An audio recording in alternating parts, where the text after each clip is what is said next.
अस्सलाम वालेकुम। आज हम CC 3.1 चैप्टर 15 के पेज 2 में पेनिट्रेट टेस्टिंग इसके मतलब डिस्कस करेंगे। तो पेनिट्रेट टेस्टिंग में इसके जो बेसिक प्रोसीजर हैं, जैसे कि नंबर 1 में the component must be thoroughly clean and have a smooth surface finish. को हम टेस्ट कर रहे हैं उसको जो स्मूथली उसकी सरफेस को जो है वो क्लीन होना चाहिए।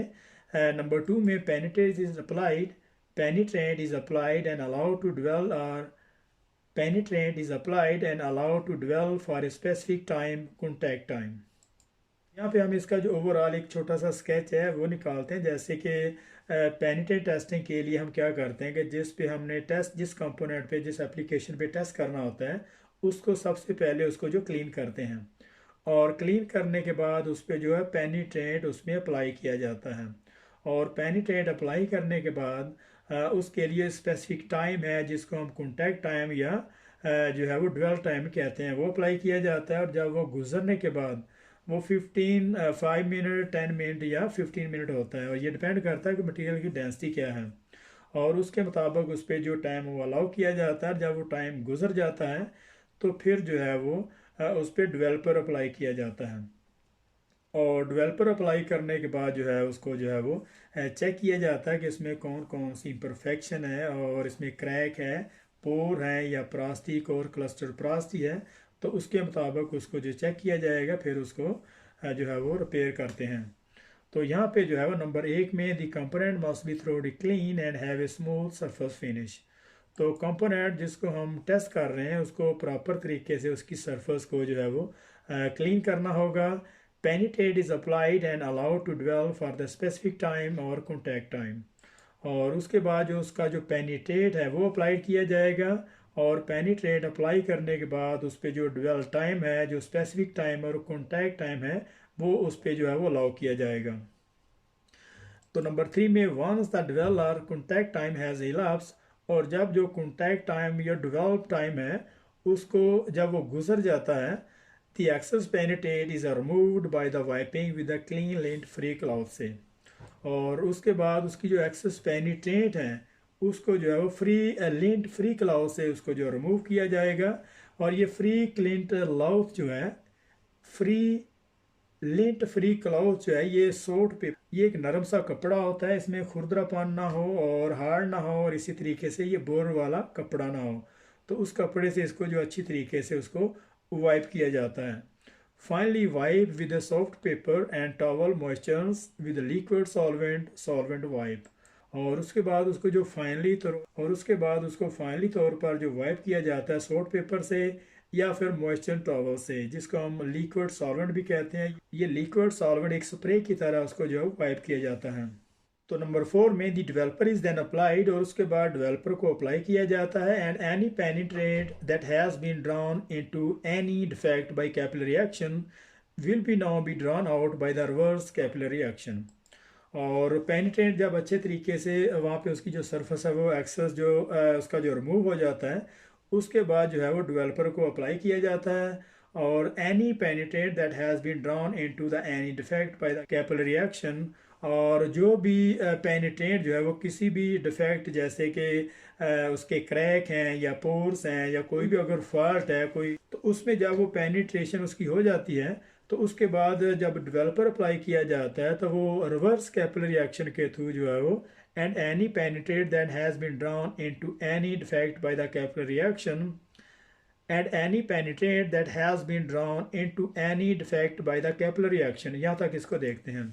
और जो पेनिट्रेट है जब वो किसी भी डिफेक्ट में जैसे कि क्रैक है, पोर है, क्लस्टर प्रास्ती है, जब उसमें इन हो जाता है, जब उसमें पेनिट्रेट हो जाता है, उसके बाद will be now be drawn out by the reverse capillary action.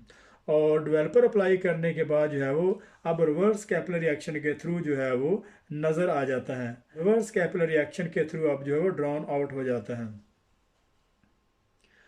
तो नंबर 5 में a close inspection is made to observe any indication bleeding out in the developers.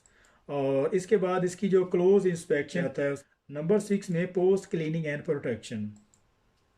और उसके बाद जब उसकी फाइनली इंस्पेक्शन हो जाती है तो उसकी जो है वो फाइनली तौर पर उसकी जो क्लीनिंग और प्रोटेक्शन की ज़रूरत होती है ताकि वहाँ पे कोई जो फायर या ब्रस्ट या इस तरह की जो है वो काजज़ न बने। Method colour contrast solvent removable, और जो कलर कंट्रास्ट जो वहाँ पे जो अप्लाई किया होता है उसको जो है वो रिमूव करना होगा।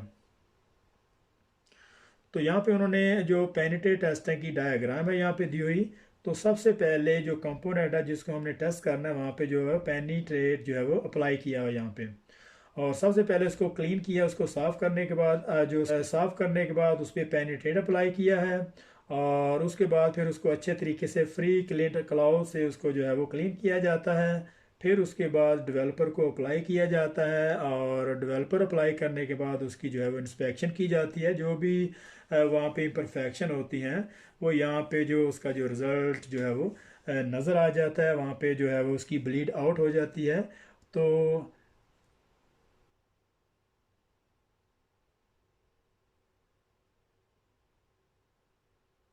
तो अभी हम पेनिट्रेट टेस्टिंग के जो एडवांटेज है और डिसएडवांटेज है उस पर बात करते हैं। तो नंबर एक में लो ऑपरेटर स्किल लेवल।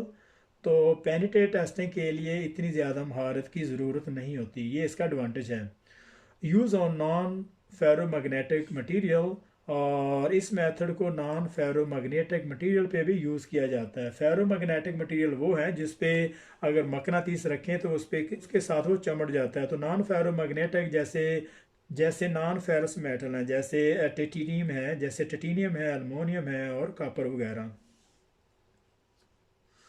तो नंबर थ्री में लो कास्ट है, और इस मेथड की जो कास्ट है बहुत ज़्यादा लो है। और नंबर फोर में simple cheaps and easy to interpret. तो ये बहुत ज़्यादा तो ये सिंपल सा मेथड है और बहुत ज़्यादा सस्ता भी है, और आसानी से इसका जो है वो इसको इंटरप्रेट किया जा सकता है, इसको चेक किया जा सकता है कि कहाँ पे जो इम्परफेक्शन है। और इसके अलावा नंबर फाइव में इसकी जो पोर्टेबिलिटी है, बड़ी आसानी से एक जगह से दूसरी जगह पे इसको जो है वो शिफ्ट किया जा सकता है। तो नंबर तो इसके बाद इसके डिसएडवांटेज हैं, जैसे नंबर एक में केयरफुल सरफेस प्रिपरेशन है, और इसकी जो सरफेस प्रिपरेशन है वो केयरफुल जो है वो करना होगी। तो नंबर टू में सरफेस ब्रेकिंग फ्लॉ ओनली। तो ये पेनिट्रेट टेस्टिंग जो है ये सिर्फ ब्रेकिंग के जो फ्लॉ हैं उनको इंस्पेक्ट कर सकता है। जैसे कि अगर हमने डीपली इसकी जो क्वालिटी को चेक करना है तो वो यहाँ पे अप्लाई नहीं हो सकता। ये सिर्फ जो मटेरियल है, जो कंपोनेंट है, उसकी जो सरफेस को चेक कर सकता है। तो नंबर थ्री में not use on porous material, ये पोरस मटेरियल पे इसको यूज़ नहीं कर सकते। नंबर फोर में नो परमानेंट रिकॉर्ड्स, तो इसका कोई रिकॉर्ड परमानेंट रिकॉर्ड नहीं होता। तो नंबर फाइव में हैज़र्ड्स केमिकल्स, तो ये केमिकल बहुत हैज़र्ड्स हैं, हार्मफुल हैं और सेहत के लिए जो मुज़र सेहत हैं। तो यहाँ पे हमारा 15.2 यहाँ पे ख़त्म हो रहा है। तो मिलते हैं नेक्स्ट चैप्टर में, नेक्स्ट पेज में तब तक के लिए अल्लाह हाफिज़।